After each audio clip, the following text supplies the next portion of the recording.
হ্যাঁ বাবাজি ভাইরা, আমার আবু বকর সিদ্দিক রাদিয়াল্লাহু তাআলা আনহু সকল সাহাবী কেরামগণ মসজিদে আসরের নামাজ পড়ার জন্য যেন বাবা বসে আছে, কিন্তু জামাতের টাইম হয়ে যাচ্ছে, সময় হয়ে যাচ্ছে, কিন্তু নবী যেন মসজিদে আসে না। ইমামতি কে করে মসজিদে? আমার নবীজি। মসজিদ কে ছিলেন? হযরতে বেলাল জি। কিন্তু বেলাল আজান দিয়েছে, মসজিদে বসে আছে, সাহাবীরা বসে আছে, কিন্তু আমার নবীজি মসজিদে আসে না, দেরি করতে আছে। সাহাবীরা কোনদিন আপনার আগে যাইয়া নামাজ পড়ায়নি, কারণ আমার সর্বদা নবীজি নামাজ পড়িয়েছে। এবার সাহাবীরা চিন্তা করছে এই হয়তো আসবে, এই হয়তো আসবে, এই হয়তো আসবে।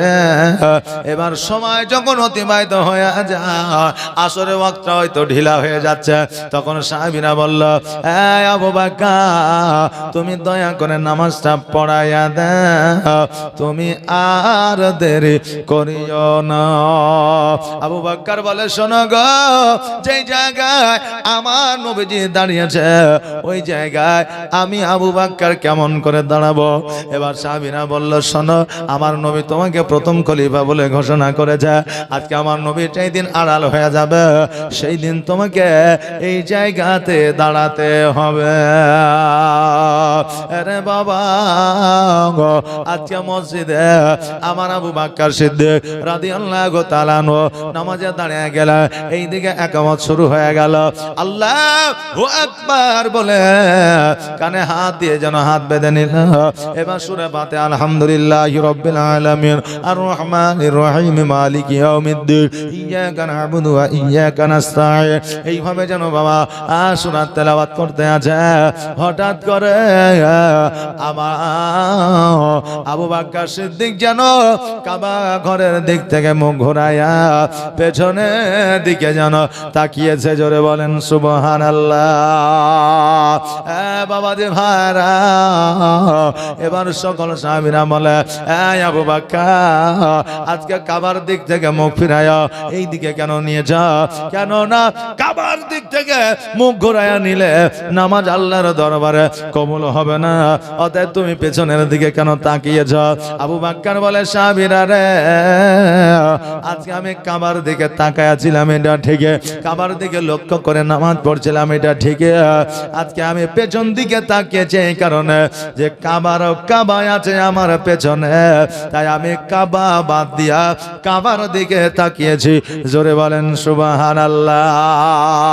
সকল সাহাবী পেছনের দিকে তাকিয়ে দেখে যেন আমার নবীজি দাঁড়িয়ে আছে। জোরে বলা যাবে না সুবহানাল্লাহ।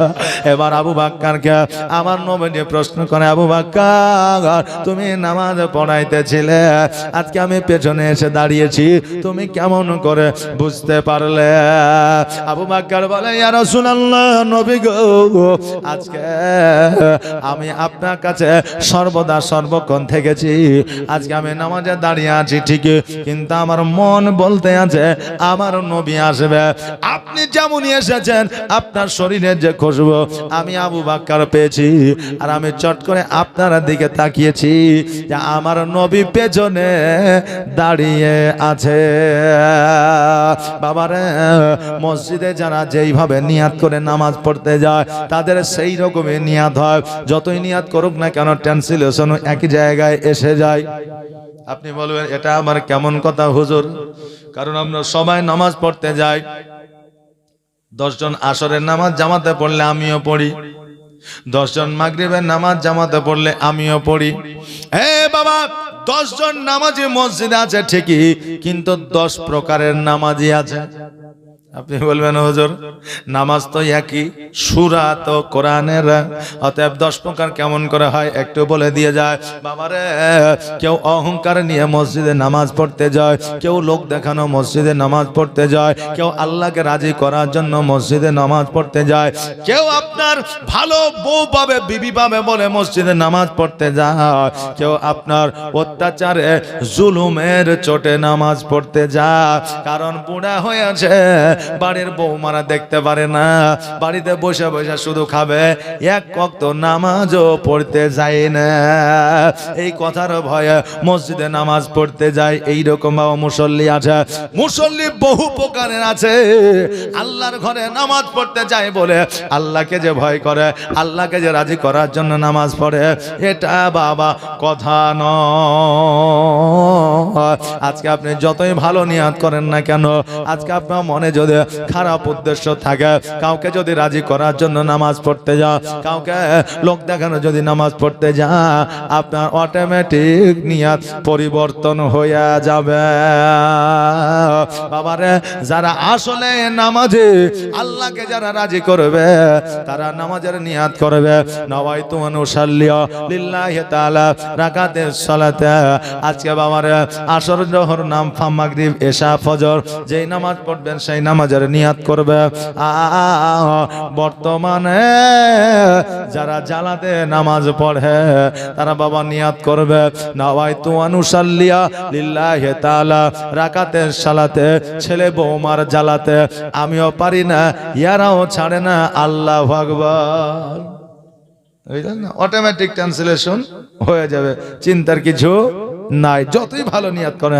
এই জন্য বাবা আল্লাহকে রাজি করার জন্য নামাজ পড়ে, জগতের বৌমা বেটা স্ত্রী সন্তানকে খুশি করার জন্য নয়। কারণ এরা খুশি হইলে কিছুই হবে না, আর আল্লাহ যদি খুশি হয়ে যায়, সারা জাহান আপনার হয়ে যাবে।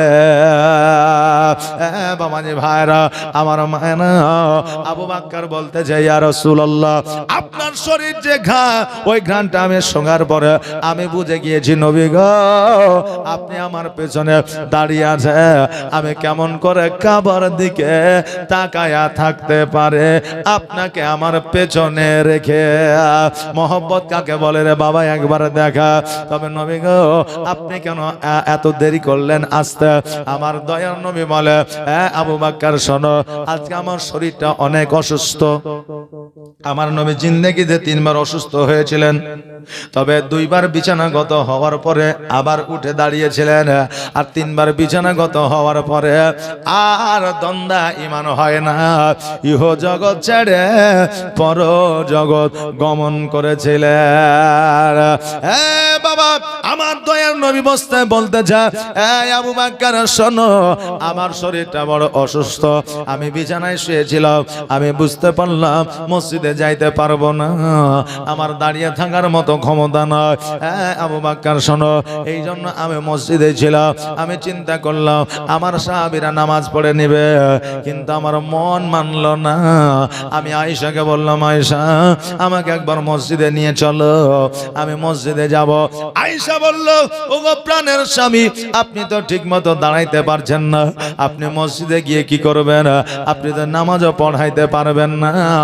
আমি বললাম, আয়েশা, আমি নামাজ পড়াইতে যাব না, আমি নামাজ মসজিদে পড়তেও যাব না, আমি শুধু দেখতে যাব যে আমি না থাকা অবস্থায়, আমি আড়াল হয়ে যাওয়ার পরে আমার সাহাবীরা কেমন করে নামাজ পড়বে, এটা আমি নবী দেখতে চাই।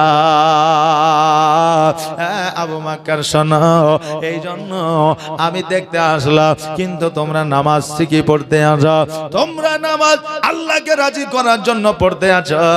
আজকে আবু বকর, আজকে তোমাকে যে প্রথম খলিফা আমি বানিয়েছি, আজকে যে যখন খলিফা থাকবে, সে তখন মসজিদে নামাজ পড়াইবে। বাবাজি ভাইরা, আমার আবু বকর বললেন, ইয়া রাসূলুল্লাহ, ইয়া হাবিবাল্লাহ, নবী গো, আপনি বাড়িতে আরাম করেন, বিশ্রাম করেন। বেরাদার, জগতের মধ্যে যদি আপনার রোগ বালা মুসিবত হয়, ওষুধ যতটা কার্যকারী হয়, আপনার বিশ্রাম নেওয়াটাও ততটা কার্যকরী হয়। আরামও নিতে হবে, ওষুধে খেতে হবে, তবে আপনার রোগ পুরোপুরি ভাবে সারবে। নবী আমার বাড়িতে চলে আসলেন, আর বাড়িতে আসার পরে বিছানায় শুইলেন। শোয়ার পরে নবী যে শুয়েছে, আর আবার নবী যে সুস্থ হতে পারে নাই। আমার ফাতেমা তো জোহরা রাদিয়াল্লাহু তাআলা আনহা উনি যেন আব্বা জানের কাছে গিয়ে বসে আছে, আব্বা আব্বা বলে কান্না করে। আমার নবীজি বলতেছে, ফাতেমা তুমি আর কান্না করিও না, কেননা তুমি যদি এভাবে অঝর নয়নে কান্না করো, আমি নবী আমার বড় কষ্ট হয়। কারণ কোন মেয়ে যখন কান্না করে কোনো বাপ সহ্য করতে পারে না। কারণ বাপেরা দেখবেন মেয়েদেরকে বেশি ভালোবাসে, কারণ মেয়েরা আল্লাহর তরফ থেকে বাপের জন্য একটা বড় ধরনের নিয়ামত, জোরে বলেন সুবহানাল্লাহ। এই জন্য প্রত্যেকটা বাপ দেখবেন মেয়েদেরকে বেশি ভালোবাসে, না বাসে না? জি বাসে। হ্যাঁ বাবা, আমার নবীজি বলতেছে, ফাতেমা তুমি যদি এইভাবে কান্না করো আমি সহ্য করতে পারি না। ও ফাতেমা তুমি কান্নাটা বন্ধ করো, তবে মারে আমি পৃথিবীর মধ্যে আর বেশি দিন থাকবো না। সঙ্গে সঙ্গে আমার ফাতেমা দুই চোখের পানি ছেড়ে দিয়ে বলে, ইয়া রাসূলুল্লাহ আপনি যদি জগৎ থেকে আড়াল হয়ে যাবে, আমি কার কাছ থেকে মসলা মাসাইল জেনে নিব, আমি কার কাছ থেকে বিপদ আপদে পড়লে এসে আমি নালিশটা জানাবো। আব্বা গো, আমার ইমাম হাসান ও হোসাইন কার কাছ থেকে খাবার চাইবে? আমার নবী বলে, ফাতেমা রে আজকে তোমাকে আমি বলে দিয়ে যা, আজকে আমি যখন জগৎ থেকে আড়াল হয়ে যাব, আজকে আমার মসলা মাসাইল ইমাম হাসান ও হোসাইন দেবে, চার খলিফা দেবে। আজকে আমার আয়েশা সিদ্দিকা রাদিয়াল্লাহু তাআলা আনহাকে জিজ্ঞাসা করে নেবে, ফাতেমা আজকে ইমাম হাসান হোসেন যখন আড়াল হয়ে যাবে, তখন আলে রাসূলরা, ওলি আউলিয়ারা, মুজাদ্দিদিরা পৃথিবীর মধ্যে ইসলামের প্রচার প্রসার করবে। আমার ফাতেমা তো জোহরা রাদিয়াল্লাহু তাআলা না অঝর নয়নে কান্না করে, নবী গো আজকে আপনি যদি জগৎ থেকে চলে যান, আমি ফাতেমা আমিও বাঁচতে পারবো না। নবী গো তোমার মতো এত ভালো, তোমার মতো এত ভালো কেউ তো আমায় বাসে না, তাই তো নবী আমি তোমার দিবানা, তাই তো রাসূল আমি তোমার দিবানা। তোমার মতো এত ভালো, তোমার মতো এত ভালো কেউ তো আমায় বাসে না, তাই তো নবী আমি তোমার দিবানা, তাই তো রাসূল আমি তোমার দিবানা। ও কি শুনেছে কিতাবের লেখা, নবী ছাড়াই আমার জীবন ফাঁকা গো। ও কি শুনেছি কিতাবের লেখা, নবী ছাড়াই আমার জীবন ফাঁকা গো। নবীজিকে ভালো না বাসিলে, নবীজিকে ভালো না বাসিলে আল্লাহ পাওয়া যাবে না, তাই তো নবী আমি তোমার দিবানা। তোমার মতো এত ভালো, তোমার মতো এত ভালো কেউ তো আমায় বাসে না, তাই তো নবী আমি তোমার দিবানা। আল্লাহুম্মা সাল্লি সাইয়্যিদিনা মাওলানা মুহাম্মদ ওয়া আলা আলিহি سيدنا মাওলানা মুহাম্মদ। বাবাজি ভাইরা, ওগো আমার মায়েরা, আমার দয়ার নবী মুস্তাফা সাল্লাল্লাহু তাআলা আলাইহি ওয়াসাল্লাম বলে, ফাতেমা তুমি কান্না করিও না রে মা, একবার তোমার কান্না আমার মুখের কাছে লাগাইয়া দাও। আমার নবী জানো কেন কি যেন আপনার চুপি চুপি বলে দিলেন, আর আমার ফাতেমা জানো মিচকি হাসি দিলেন। আমার ফাতেমা যখনই আপনার মিচকি হাসি দিয়েছে, আমার নবীর দরওয়াজায় আসে কে যেন বাবা আওয়াজ দিতে আছে, আসসালামু আলাইকা ইয়া হালাল ভাই। আমার ফাতেমা বলতেছে কে গো? বলে আমি হলাম একজন আরবিয়ান, আজকে রাসূলুল্লাহর সঙ্গে আমি দেখা করতে চাই। আমার ফাতেমা বলল, আরবিয়ান শোনো গো, আজকে আমার আব্বা জান অসুস্থ আছে, আজকে তুমি দয়া করে বাড়িতে ফিরে যাও। এবার ওই ব্যক্তি আবার পুনরায় বাড়িতে ফিরে গেছে। এবার বাড়িতে যখন ফিরে চলে গেছে, এবার বাড়িতে ফিরে যাওয়ার পরে এই দিকে আমার দয়ার নবী মুস্তাফা সাল্লাল্লাহু তাআলা আলাইহি ওয়াসাল্লাম বলে, ফাতেমা আজকে কে এসেছিল গো মা? বলে আরবিয়ান একজন ব্যক্তি নাকি এসেছিল। এবার আমার নবীজি বললে কি বললা? বলে আমার আব্বা অসুস্থ, তুমি পরে আসিও। আমার ফাতেমা জোহরা রাদিয়াল্লাহু তাআলা আনহা যতদিন নবী আমার অসুস্থ ছিল, ততদিন আমার নবীর কাছে সর্বদা আমার ফাতেমা থাকতেন। জোরে বলেন সুবহানাল্লাহ, সুবহানাল্লাহ। আরে বাবা, দ্বিতীয় দিন আমার ফাতেমা জোহরা রাদিয়াল্লাহু তাআলা আমার নবীর কাছে যেন বাবা বসে আছে। আবার ওই ব্যক্তি আসিয়া সালাম দিয়েছে, আসসালামু আলাইকা ইয়া হালাল ভাই। বলে কে গো? বলে আমি আরবিয়ান। বলে আপনাকে বললাম আমার আব্বা অসুস্থ, কয়েকদিন পরে আসিও। এবার বাবা ওই ব্যক্তি আবার ফিরে চলে গেল। তৃতীয় দিন আবার এসেছে, আসার পরে বলতেছে আমি আরবিয়ান একজন বান্দা। বলে আমি তো বললাম আপনাকে, কয়বার বললাম আমার আব্বা অসুস্থ। আমার নবী বলে ফাতেমা আর বাধা দিও না, দিও না, কারণ ও যদি বারে বারে ঘুরে যায় আল্লাহর দরবারে কিয়ামতের দিন নালিশ জানাবে। আমি রাসূলুল্লাহর কাছে অনেকবার গিয়েছিলাম, কিন্তু কথা বলার সুযোগ দেয় না। ফাতেমা শোনো, তুমি একটু আড়াল হয়ে যাও, তুমি পর্দায় চলে যাও, আমি তার সঙ্গে একটু কথা বলে নি। আমার ফাতেমা তো জোহরা রাদিয়াল্লাহু তাআলা একটু বাবা আড়াল হইলেন, পর্দায় গেলেন। এবার ওই বান্দা আমার নবীজিকে সালাম দিলেন, আসসালামু আলাইকা ইয়া রাসূলুল্লাহ সাল্লাল্লাহু তাআলা আলাইহি ওয়াসাল্লাম। আমার নবীজি সালামের উত্তর দিলেন, আর আমার নবীজি সালামের উত্তর দেওয়ার পরে বলতেছে, ইজরাইল তুমি আরবিয়ান কেন বলো? বলতেছে ইয়া রাসূলুল্লাহ, আজকে আমি যদি ফাতেমাকে আরবিয়ান না বলে, আজকে ওই ফাতেমা আমাকে প্রবেশ করতে দিবে না। নবী আমার বলে কি খবর বলো? বলে আল্লাহ আপনাকে ডেকেছে। আমার নবী বলে ইজরাইল রে, আমার আল্লাহ যদি আমাকে ডাকে আমি জগতে আর থাকব না, আমি চলে যাব। বাবা যারা মুমিন হয়, মুত্তাকিন হয়, সলিহিন হয়, যারা পয়গম্বর হয়, তারা বাবা জগতে বেশি দিন থাকতে চায় না। কারণ জগৎ তো মাত্র 60 বছর 70 বছরের জন্য, 1 বছরের জন্য, আর পরের জগৎটা হলো সারা ওমরের জন্য।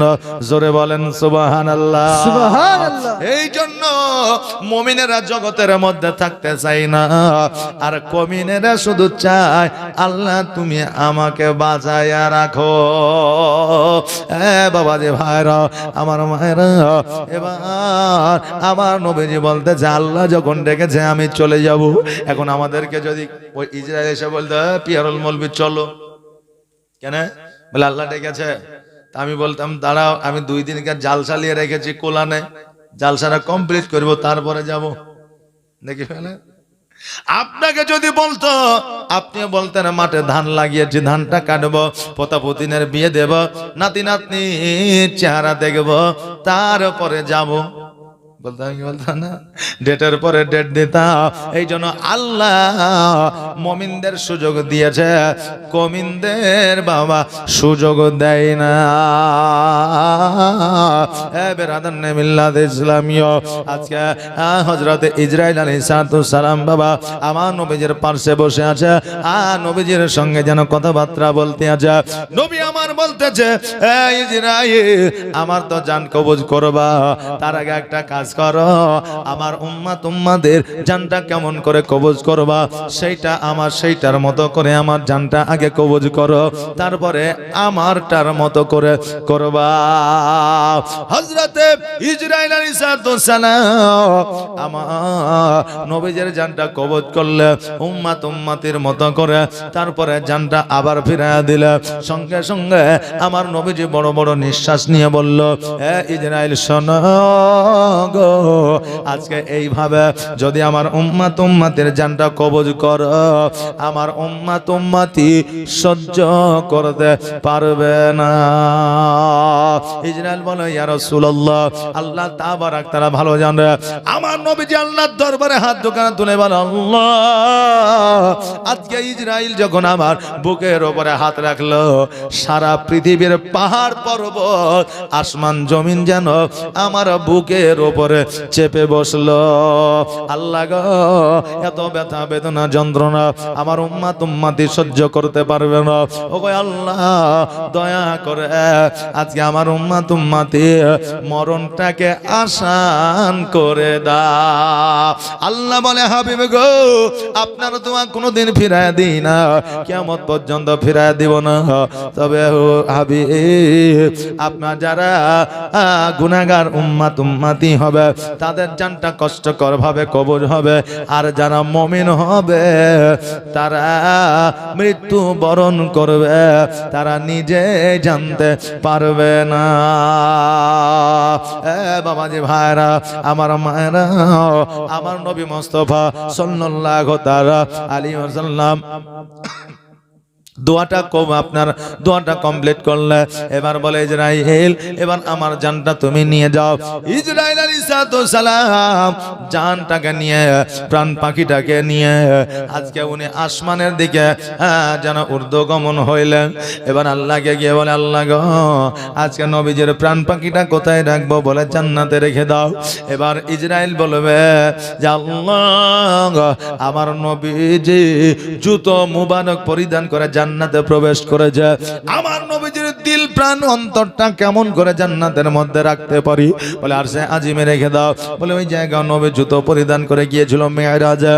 এবার আল্লাহ বলবে, ইসরাইল, আমার নবীজির যেই জায়গায় প্রাণ ও জানটা ছিল ওই জায়গাতে আবার পুনরায় তুমি রেখে দাও। বাবারে, মোবাইল থেকে ব্যাটারি খুলে নিলেন, মোবাইল অফ হয়ে যাবে। ব্যাটারি যদি আপনি আবার লাগিয়ে দেন, আবার মোবাইলের মধ্যে কানেকশন চলে আসবে। হ্যাঁ বাবা, আমার নবীজির প্রাণ পাখি আবার ফিরে দেওয়া হয়েছিল, কিন্তু আমার নবীজি শুধুমাত্র ঠোঁটটা নড়িয়াইয়া হাবলে উম্মাতি বলেছিলেন, কিন্তু আমার নবীজি জিন্দা হয়ে ইহ জগৎ ছেড়ে পর জগৎ গমন করেছিলেন। নবী আমার এখনো সোনার মদিনায় জিন্দা, কিয়ামত পর্যন্ত থাকবে জিন্দা। তবে এখানে আমাদের অনেকের মতভেদ আছে। কেউ বলছে নবী মারা গিয়েছে, কেউ বলছে নবী জিন্দা আছে। আল্লাহ আপনাকে জ্ঞান ও বুদ্ধি দিয়েছে, সুশিক্ষায় শিক্ষিত করেছে, আপনাকে ব্রেনিয়ান করে বানিয়েছে। আপনি নিজের বুদ্ধি দিয়ে ভেবে দেখেন আমার নবী সোনার মদিনায় কি অবস্থায় আছে। বাবা, আমার নবী মুস্তাফা সাল্লাল্লাহু তাআলা আলাইহি ওয়াসাল্লাম উনি জগৎ ছেড়ে পরজগৎ গমন করলেন। বাবার এবার আমার মা ফাতেমাতুজ জোহরা রাদিয়াল্লাহু তাআলা এবার আমার নবীজির কাছে আসলেন। আসার পরে আব্বা আব্বা বলে ডাকে, কিন্তু আব্বা আর কথা বলে না। ফাতেমা অঝর নয়নে কান্না করে, আর বলে আল্লাহ গো যে ইসরাইল ছিল আমি আগে জানতে পারলাম না, যদি জানতে পারতাম আমি ইসরাইলকে আমি ঘরে প্রবেশ করতে দিতাম না। হায় নবীজির ইন্তেকালে কাদাইলি সকলে রে আমার নবীর ইন্তেকালে। হায় নবীজির ইন্তেকালে কাদাইলি সকলে রে আমার নবীর ইন্তেকালে। সাহাবীরা কেন্দে কেন্দে বুক ভাসায় চোখের জলের আমার নবীর ইন্তেকালে। মা ফাতেমা কেন্দে বলে নবী গো কোন দুনিয়ার মায়ার জালে ফেলে গেলে গো আমার নবীর ইন্তেকালে। আমার মা ফাতেমা রাদিয়াল্লাহু তাআলা আনহা উনি যেন আব্বার জন্য অঝর নয়নে কান্না করে, কারণ একজন বা একটা কন্যাকে যে যত্ন স্নেহ মায়া মমতা দেয় পৃথিবীর কেউ দিতে পারে না। এ বাবা কন্যার বিয়ে দেবে, ওই কন্যা শ্বশুর বাড়িতে থাকবে, বাপ যতদিন জগতের মধ্যে থাকবে ওই বাপ কন্যার খোঁজ খবর নিবে, বাড়িতে যাবে দেখা করবে। আর বাপ যেদিন থাকবে না সেই দিন খোঁজ নেওয়ার মতো আর কেউ থাকবে না। আরে বাবা ফাতেমা এই জন্য কান্না করে। এবার আমার নবীজির গোসল বানায় দেওয়া হলো, কাফন দেওয়া হলো। এবার যখন কবরে নামানো হলো হযরত আলী রাদিয়াল্লাহু তাআলা লক্ষ্য করে দেখলো আমার নবীজির ঠোঁটটা যেন নড়তে আছে। আপনার কান লাগায়া দেখলো আমার নবী যেন ইয়া হাবলে উম্মতি উম্মতি বলে কাঁদতে আছে। হ্যাঁ বাবা শুধু সেই দিনই নয়, আমার নবী 63 বছর জীবন যাপন জগতের মধ্যে করেছে। 63 বছর নবী আমার কেঁদেছে। আজকে নবী আমার টাকা পয়সা অট্টালিকা ধন সম্পদের জন্য কাঁদে না। আমার নবী যদি কেঁদেছে 63 বছর নবীর উম্মতির জন্য কেঁদেছে। জোরে বলেন সুবহানাল্লাহ। কিয়ামতের দিনও আমার নবী কাঁদবে যতক্ষণ পর্যন্ত সকল উম্মতিকে আমার নবী জান্নাতে না নিয়ে যাবে। যেই নবী আমাদের জান্নাতে নিয়ে যাবে রে বাবা, আজকে ওই নবীকে যদি আমরা মহব্বত না করি কাল কিয়ামতে নবীকে কি মোরা চিনতে পারবো? মহব্বতই করলাম না তাহলে চিনবো কি করে, নাকি বলেন? এই জন্য মহব্বত জরুরি। এখন আপনি আমি যদি বলি মহব্বত তো করি, রাসূলুল্লাহকে ভালোবাসি, তাহলে ভালো যদি বাসি তাহলে আমাদের মধ্যে নামাজ নাই কেন, নাকি? এখন যুবক যুবতীকে প্রেম করে ভালোবাসে। এখন যুবতী বলেছে যে আমার একটা কিটক্যাট ক্যাডবেরি লাগবে। কত বলা? বলে 100 হোক, 150 হোক, 250 হোক, 500 হোক। বলে কখন? বলে যত তাড়াতাড়ি পাওয়া যায়। ওই যুবক যুবতী প্রেমে পাগল হইয়া ক্যাডবেরি লিয়া না মায়ের ভয় করলো, না মেয়ের ভাইয়ের বা বাপের ভয় করলো, না পাড়া প্রতিবেশীর ভয় করলো, না বাপ মায়ের ইজ্জতের দিকে খেয়াল রাখলো, নিয়ে গিয়ে যেমন করে হোক তার কাছে পৌঁছে দিল, তার কাছে ভালো হওয়ার জন্য, যেহেতু সে তাকে ভালোবাসে, নাকি বলে? জি। তা আমরা যদি নবীকে ভালোবাসি তাহলে আমাদের মধ্যে নামাজ নাই, রোজা নাই, হজ নাই, যাকাত নাই, দান নাই, দাড়ি নাই, টুপি নাই, পাঞ্জাবি নাই। কেন? আরে ভালোবাসলে একটা তো গুণ রাখেন নবীজির। শুধু মুখেই বলবো ভালোবাসি ভালোবাসি তাহলে কি করে হবে? ভালো যদি নবীকে বাসি, নবীর একটা গুণ আমাদের মধ্যে থাকবে না, থাকবে না? জি। অনেক মহিলা আছে যারা পর্দা করে না, তো তাদেরকে যদি অনেকে জিজ্ঞাসা করে, আলেম ওলামা যদি বলে যে পর্দা কেন করো না, ও বলে হুজুর পর্দা করে কি হবে, আমাদের মন ঠিক থাকলেই হবে। নাকি? এমনও মেয়ে আছে পর্দা করে অথচ তাদের মন ঠিক নাই, তাদের চরিত্র ঠিক নাই। তা আমাদের মন ঠিক থাকলে, আমাদের পর্দা নাই তো কি হয়েছে, বোরখা নাই তো কি হয়েছে, আমাদের মন ঠিক আছে। আমি ওই মায়েদের বলবো, তোমার মন যদিও ঠিক থাকে তবুও শরীয়ত বলছে তোমাকে পর্দা করতে হবে। কেন বলেন তো? আপনি 1 বিঘা জমির উপরে একটা বাড়ি করলেন, ওই বাড়িটার যদি প্রাচীর না থাকে চারি সাইডে, বাড়িটার মান থাকবে? প্রাচীর যদি না থাকে, কখন কুকুর বাঁদর এঁদুর এসে আপনার দেওয়ালে পেশাব করে চলে যাবে নাকি? সেটা কোনো গার্ড থাকলেও না। যখন প্রাচীরটা দিবেন, বাড়ি তো ভালো, দোষ নাই, বাড়ির জায়গাও পরিষ্কার, তাও আসবে, কারণ প্রাচীর নাই, গাইড নাই। তা আপনি যখন প্রাচীরটা দিয়ে একটা গেট করে দিলেন, বাড়িটার একটা গাইড হয়ে গেল, কথা বুঝলেন না, সিকিউরিটি হয়ে গেল। তা ওই মায়ের মন যতই ভালো থাকুক, তবু আপনার মন ঠিক থাকলেও আপনার জন্য কেউ গুনাহগার হয়েছে, আপনাকেও কু চোখে দেখছে, আপনাকে কেউ কুপ্রস্তাব দিতে পারে, আপনাকে কেউ খারাপ মনে দেখছে নাকি বলেন? কিন্তু আপনি যখন বোরখাটা পরবেন, আপনি নিজেও বাঁচবেন, সেও বাঁচবে। জোরে বলেন সুবহানাল্লাহ। তাহলে ওই প্রাচীরটা, পর্দাটা করলেন, আপনার সিকিউরিটি তৈরি হয়ে গেল। এখন অনেক আমাদের যুবকেরা ভাইরা আছে বা অনেক বাপজিরা আছে, বলবে হুজুর নবীকে তো ভালোবাসি, তো দাড়ি রাখা তো সুন্নাত, তো দাড়ি রাখার আবার কি দরকার আছে? অনেকে বলে, কেউ বলে না, বলে। আচ্ছা, আমরা ভারতবর্ষে বসবাস করি, তাহলে ভারতবর্ষে বসবাস করি তো যারা শুধুমাত্র বিএসএফ আর্মির চাকরি করেছে, তাদেরই শুধু দায়িত্ব দেশ বাঁচানো, না আমাদের সকলের দায়িত্ব? আমাদের সকলের দায়িত্ব। কিন্তু তারা দেশের সৈনিক, তাদেরকে দেশের সৈনিক হিসাবে যুক্ত করা হয়েছে, এই জন্য তাদের আলাদা পোশাক আছে, আলাদা টুপি আছে, তাদেরকে জীবন রক্ষার জন্য একটা পিস্তল দেওয়া হয়েছে। আপনাকে দিয়েছে নাকি? তার যতটা দায়িত্ব আপনারা কিন্তু ততটাই দায়িত্ব। এখন ভারতবর্ষে কেউ আক্রমণ করলে সেনাবাহিনীরা রুখতে পারছে না, আপনি যাবেন না, আমি যাব না, যেতে হবে বেরাদার। তো তাদের একটা পোশাক, তাদের একটা চুলের কাটও আছে, তাদেরকে দেখলেই বোঝা যাবে এ ভারতবর্ষের সৈনিক নাকি বলে, দেখলে বোঝা যাবে যে এ হলো ভারতবর্ষের সৈনিক। তো আপনার দাড়িটা রাখা সুন্নাতিটা ঠিকই, কিন্তু আপনার মুখে যদি দাড়ি থাকে তাহলে বোঝা যাবে আপনাকে দেখে যে এ হলো রাসূলুল্লাহর সৈনিক। জোরে বলুন সুবহানাল্লাহ। সুবহানাল্লাহ। আপনি তো মুসলমান বটে, কিন্তু আপনি দাড়ি যদি না রাখেন তাহলে হঠাৎ করে দেখে বোঝা যাবে না যে আসলে আবু জেহেলের সৈনিক না রাসূলুল্লাহর সৈনিক, বোঝা যাবে না, যাবে না। এই জন্য দাড়ি যদি সুন্নাতি রাখে তাহলে বোঝা যাবে যে হচ্ছে রাসূলুল্লাহর সৈনিক। এই জন্য রাসূলুল্লাহর সৈনিক হতে গেলে আমাদের দাড়ি অতি অবশ্যই রাখতে হবে। জোরে বলেন সুবহানাল্লাহ। সুবহানাল্লাহ। বেরাদার, মায়েদের পর্দা জরুরি, বাপেদের দাড়ি রাখা রাসূলুল্লাহর সুন্নাত। তবে সুন্নাত দুই প্রকারে আছে।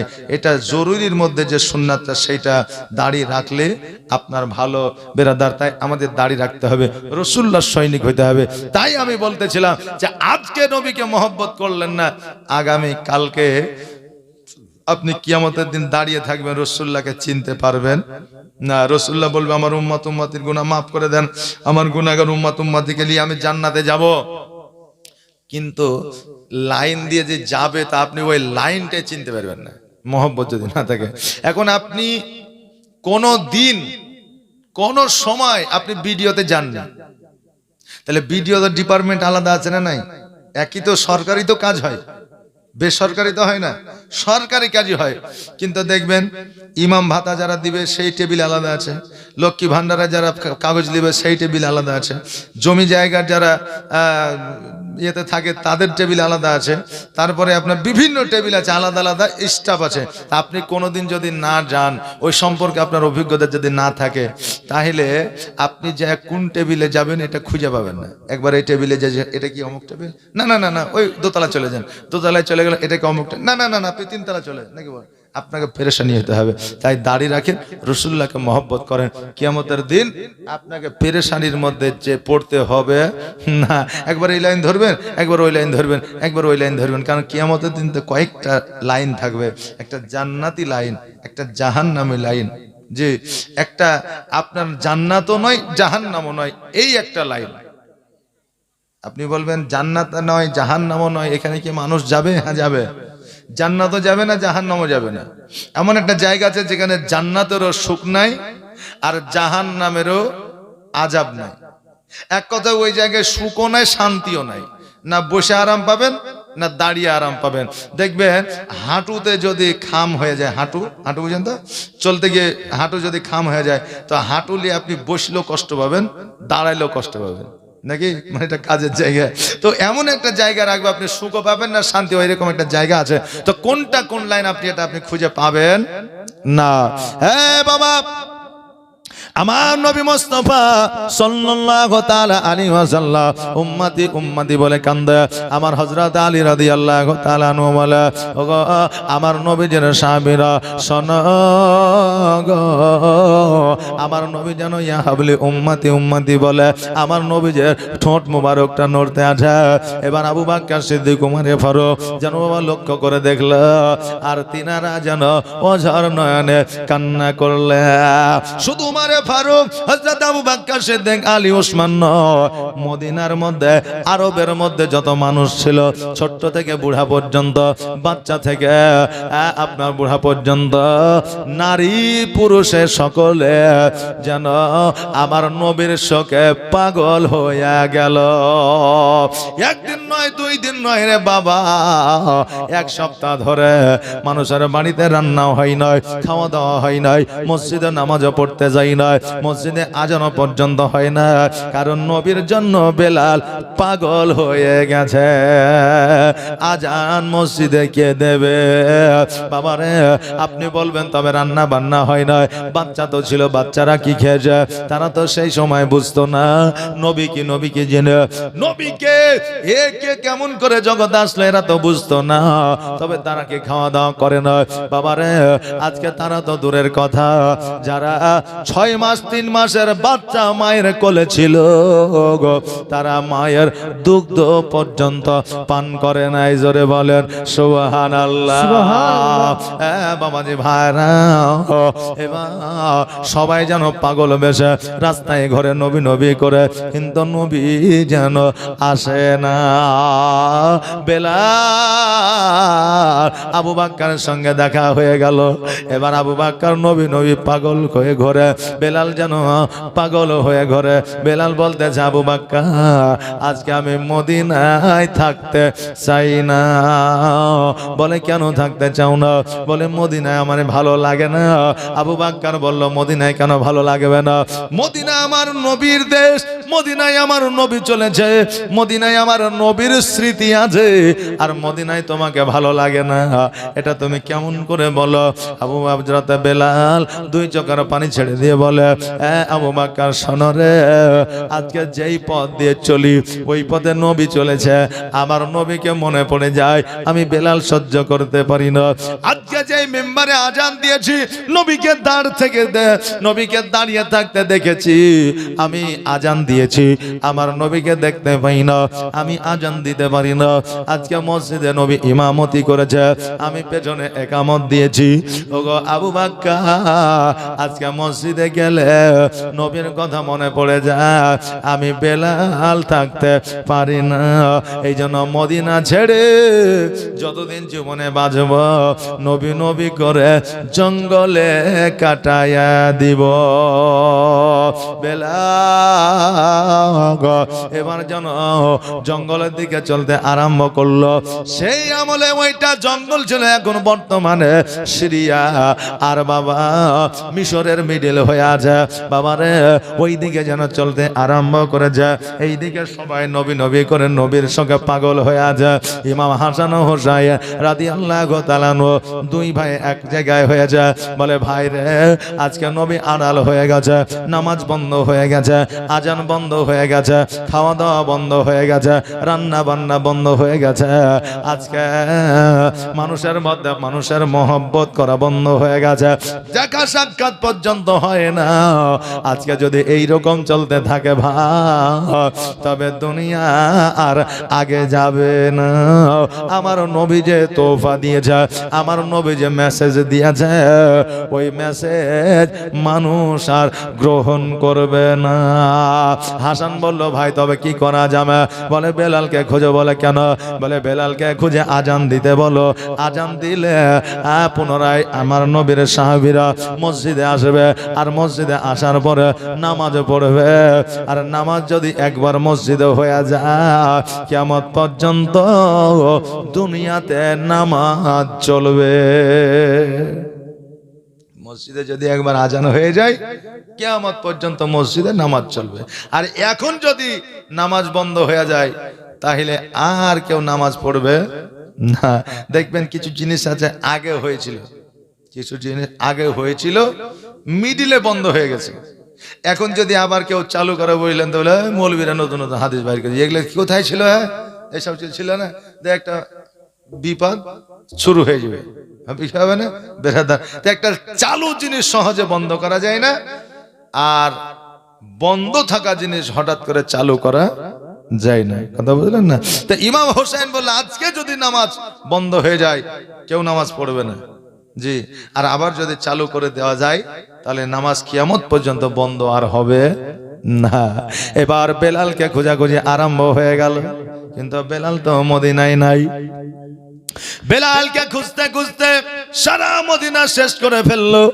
আবু বাক্কারকে বলে হুজুর গো আজকে বেলালকে খুঁজে পাওয়া যায় না কেন? আবু বাক্কার বলো বেলাল তো মদিনায় নাই। বলে কোথায়? বলে বন জঙ্গলের দিকে চলে গেছে, নবীর প্রেমে পাগল হয়ে আছে। আজকে হয়তো জঙ্গলে এসে দিন রাত কাটাচ্ছে। এবার হোসেন বলল হুজুর আজকে বেলালকে যদি মদিনায় পুনরায় না নিয়ে আসা হয় তবে আজান হবে না, আর অন্য জনের আজানে মানুষ মসজিদে আসবে না বেলাল যতক্ষণ পর্যন্ত আজান না দেবে। বাবা মানুষ তো দূরের কথা, বেলাল যতক্ষণ পর্যন্ত মসজিদে আজান না দিয়েছে অতক্ষণ পর্যন্ত আমার আল্লাহ সকাল করে না। বেলালের একমাত্র আজান আল্লাহর দরবারে পৌঁছায়া যাইতো। এর নাম ছিল বাবা বেলাল। আজকে মসজিদের মানুষ আমার আল্লাহ কিয়ামতের দিন উঁচু করবে। কেমন করে? কারণ সবার চাইতে মসজিদের মাথাটা উঁচু থাকবে, আর তাদেরকে দেখলেই বোঝা যাবে এরা জগতের মধ্যে মসজিদ ছিল। মসজিদের শান এত মান আল্লাহ বাড়িয়ে দেবে, তবে আজানটা সুরক্ষিত ভাবে হইতে হবে, কোন রফিকের সুরে নয় আর ব্যঙ্গ সুরে নয়। প্রত্যেকটা জিনিসের একটা রুলস আছে তো, নাকি বলেন? নাই? আচ্ছা, এখন কোরআন শরীফ পড়বেন আলহামদুলিল্লাহ রাব্বিল আলামিন আর রহমানির রহিম। কত সুন্দর করে, এইটা হচ্ছে মাখরাজ সহকারে কোরআন পড়বেন। 3 আলিফ যেখানে টান আছে 3 আলিফ দিতে হবে। এখন সূরা আছে বলে যদি 5 আলিফ দেন তাহলে গুনাহ হয়ে যাবে, নাকি জায়গায় গুনাহ হয়ে যাবে নাকি? যেখানে 1 আলিফ আছে ওখানে যদি 3 আলিফ টান দেন নেকির জায়গা গুনাহ হয়ে যাবে। এই জন্য বুঝে সুঝে কোরআন তেলাওয়াত করতে হবে। আলহামদুলিল্লাহ রাব্বিল আলামিন আর রহমানির রহিম মালিক ইয়াউমিদ্দিন। এরকম করে অনেকে কোরআন পড়ে, মনে করে আমি খুব সুন্দর করে পড়ছি, আমার সুর এত ভালো, লোকে ভালো হয়ে যাবে, কিন্তু প্রত্যেকটা অক্ষর সে ভুল পড়ছে, মনে করছে নাকি হয়েছে, কিন্তু তার গুনার খাতায় গুনাহ লিপিবদ্ধ হয়েছে। কথা বুঝতে পারলেন না? এখন এটা আমাদের দেখে শুনে বুঝে পড়তে হবে। জি, এখন যদি আপনার বুঝার ক্ষমতা না থাকে আপনি একটা একটা করে অক্ষর পড়েন, সুর করার দরকার নাই। কথা বুঝলেন না? একটা করে আলহামদুলিল্লাহ হি রাব্বিল আলামিন আর রহমানির রহিম মালিক ইয়াউমিদ্দিন, কারণ আপনি তো জানেন না কোথায় কোন কতটা টান আছে, আল্লাহ হয়তো কবুল করে নেবে। হ্যাঁ বেরাদার, আজকে বর্তমানে আমাদের মসজিদে আজান হয়, শুদ্ধভাবে আজান হয় না। এখন ইমামরাও শিখায় না, আর ইমামদের কাছ থেকেও তারা শিখে না। ইমাম কি করে শিখাবে? কারণ ইমাম মসজিদে 2 বছর টিকে, আর মুয়াজ্জিন বুঝলেন 10 বছর টিকে। কথা বলেন না? এখন ইমাম যদি বলে চাচা আজানটা তো হয়ে যায় না ঠিকঠাক, একটু ভালো করে দেখে শুনে দেন, তো বলে আপনার মসজিদে ইমামতি লাগা কদিন হলে? বলে 2 বছর। বলে আমি 10 বছর আছি, কেউ ভুল ধরতে পারে না, আর আপনি আমার ভুল ধরবেন? হ্যাঁ, ওইরকম আজান দিন, আমার ভালো আজান, বুঝলেন না? কিন্তু ভোর রাতে খায়রুলকে ছাড়া ওর আজানই হয় না, খায়রুলকে ছাড়া তার আজানই হয় না। আসসালাত খায়রুল মিনারে নাও, খায়রুলের নাম হয় না, কিন্তু এই আজান কি আল্লাহ দরবারে কবুল হবে? হবে যে হবে না। এই শীতের দিনে শীতের রাতে মুয়াজ্জিন মসজিদ থেকে বলছে হাইয়া আলাস সালাহ হাইয়া আলাস সালাহ।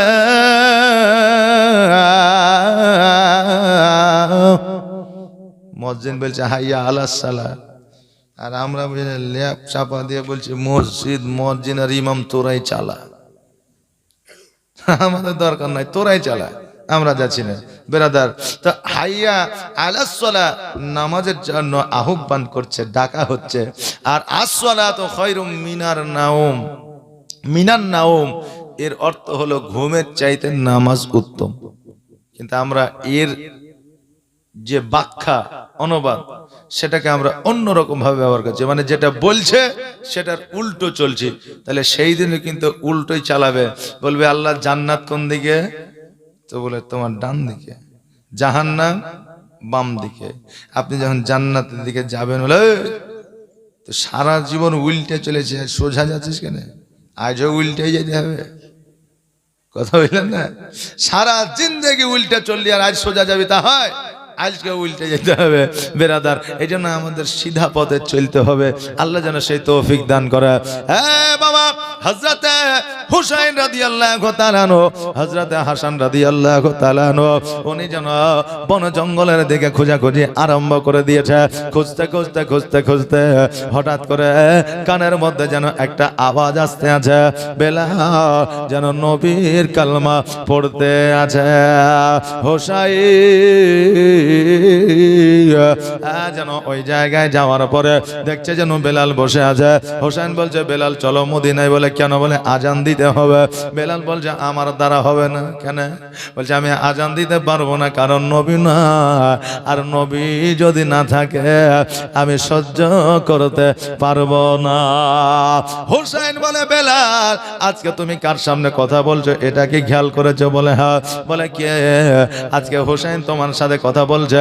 আজকে তুমি কি জানো না? জানো না হুসাইনের কথা অমান্য করলে আমার নবীর কথা অমান্য করা হয়, হুসাইনকে ভালোবাসলে আমার নবীকে ভালোবাসা হয়। বেলাল বলল আমি জানি, আমি নিজের কানে শুনেছি, কিন্তু আমি নবীর প্রেমে পাগল হয়েছি। আর আমার মদিনায় নিবানে দয়ার নবীজি, আমার মদিনায় নিবানে। জোরে বলেন সুবহানাল্লাহ। সুবহানাল্লাহ। শেষ বেলায় আরেকটা আওয়াজ দিয়ে বলেন ইয়া রাসূলুল্লাহ, আর আমার মদিনায় নিবানে দয়ার নবীজি, আমার মদিনায় নিবানে নবী, আমার মদিনায় নিবানে নবীজি।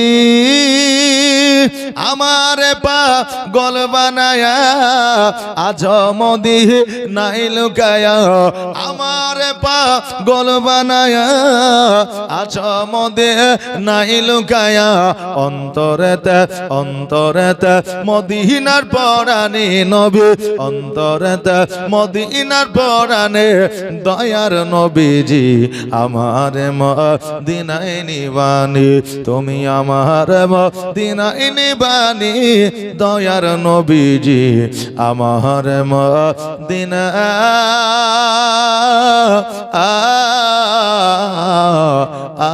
নিবানি। আমার বেলাল বলে হুসাইন তোমার কথা আজকে কেন কিয়ামত পর্যন্ত আমি না বলতে পারবো না, কারণ তোমার কথায় যদি আমি না বলে দিই আমার দয়ার নবী নারাজ হয়ে যাবে, আর আমার দয়ার নবী যদি নারাজ হয়ে যায় আমার আল্লাহ নারাজ হয়ে যাবে। অতএব তোমার কথায় আমাকে মদিনায় যাইতে হবে। বাবারে, আমার বেলাল রাদিয়াল্লাহু তাআলা আবার নবীর কথা যেন অমান্য করবে না, তাই ইমাম হুসাইনের কথা যেন মদিনায় চলতে আরম্ভ করলে, ইমাম হুসাইনের কথা অমান্য করবে না বলে মদিনার দিকে চলতে আরম্ভ করলেন। বেরাদার, ইনারা নবীর প্রেমিক ছিলেন, ইনারা যে কথা বলতেন খুব ভেবে চিনতে বলতেন। আর আজকে আমরা ভেবে চিনতে বলি না, বলতে হবে তাই বলে দিতে হবে। কথায় ও অপমান হইলেও কি আমি লজ্জিত হইলাম এটা ভাবে না, কথা বুঝতে পারলেন না? কারণ এক জামাই গেছে শ্বশুর বাড়িতে, এবার শ্বশুর বাড়িতে যেয়েছে তো এবার শাশুড়িকে বলছে আপনার মেয়ের বলে জামা আছে একটা দেন তো, আগামীকালকে খানা খাইতে যাবো তো জামাটা লাগবে। এখন শাশুড়ি বলছে যেমন বাড়ি এসেছো তো কিছু খাইয়া যাও। শাশুড়ি যদি বাড়িতে থাকে, এমন কোন জামাই আছে না খায় বাড়ি আসে? আর শাশুড়ি চাই না যে জামাইকে না খায় বাড়ি পাঠাবো, কথা বুঝলেন না? তো বলছে না খাওয়া দাওয়া করবো না, বাড়ি চলে যাবো। তো বলছে না খাইয়ে যেতে হবে, নাহলে ছাড়বো না, বুঝলেন? তো বলছে তাহলে তাড়াতাড়ি করেন, জামাই 1-8 ঘন্টা বসে আছে, খাবার রেডি। আজকাল তো আপডেট খাবার, মানে রান্না হয়তো অত সময় লাগে না, গোস্তের ব্যবস্থা করতে দেরি হয় না, নাকি বাড়ির পাশে পোল্ট্রি আছে, তাই না? তো বিরাদার এবার বুঝলেন 1-8 ঘন্টা পরে খাবার নিচের টেবিলে দিয়েছে, তো দেখছে যে গোস্ত আছে, দেশি মুরগির গোস্ত। তো এখন জামাই বলছে মা এই গোস্ত রান্না করার কি দরকার ছিল? যা সবজি টবজি ছিল ওই দিয়ে খেয়ে চলে যেতাম, এত তাড়াতাড়ির মধ্যে আর গোস্ত মস্ত রান্না দরকার ছিল না। তখন শাশুড়ি খুব সহজ ভাষায় বলছে যে আমার বাবা 14-15টা মুরগি, 1-8টা লয়, 14-15টা মুরগি, তো একটা নাহি কেটে দিলাম তো কি হলো জানবো শিয়াল কুকুরে খাইলে যায়। তো একটা মুরগি নাই কেটে দিলাম জানবো শিয়াল কুকুরে খাইলে আছে, কথা বললেন না? কিন্তু জামাই মানে শাশুড়ি যে অপমান করার জন্য জামাইকে বলেছে তা নয়, সহজ মনে বলে দিয়েছে, কথা বলে। আর মানে শিয়াল কুকুরে তো মুরগি খাই না, খাই না, তো খাইলে কি শাশুড়ির লাভ হয়? লসই হয়। তো এবার ও মনে করেছিল যে নাহলে শিয়াল কুকুরে তো খাইয়ে লিছে, জামাইকে খাইয়ে দিলাম তো কি হলো, মানে এরকম একটা ব্যাপার। তো এখন জামাই কনফিউজ হয়ে গেছে যে আমার আসলে নাম করলে মানে সম্মান করলে না আমাকে অসম্মান করলে, আসলে শিয়াল কুকুরের সাথে তুলনা করলে না উদাহরণ দিলে, মানে কনফিউজ হয়ে যে খুঁজে আর পাইছে না। তো বেরাদার ও বলতে হয় বুলিয়ে দিলে, একর শুনতে হয় শুনে দিলে, কিন্তু এই বুদ্ধিটা আর হইল না যে এই কথাটায় জামাইয়ের কি অসম্মান হবে বা জামাইকে খারাপ ভাববে, এই তার ভাবলো না, বলতে হয় তাই বলে দিলে। তো এইরকম জগতে আমাদের অনেক বাচ্চা মায়েরা আছে, হ্যাঁ, যে বলতে হবে তাই বলে দিবে, কি হইলো ও দেখে লাভ নাই। জি বেরাদার, এই জন্য রাসূলুল্লাহ বলেছেন জবান, যেটা আমাদের জবান দ্বারা যে শব্দটা বের হয় লাভস, এটাকে আমাকে কন্ট্রোলে রাখতে হবে আমাদের। জি, সবচাইতে বড় গুনায় কে লিপ্ত হয় বলেন তো? চোখ, মুখ আর কান। চোখ, মুখ আর কান।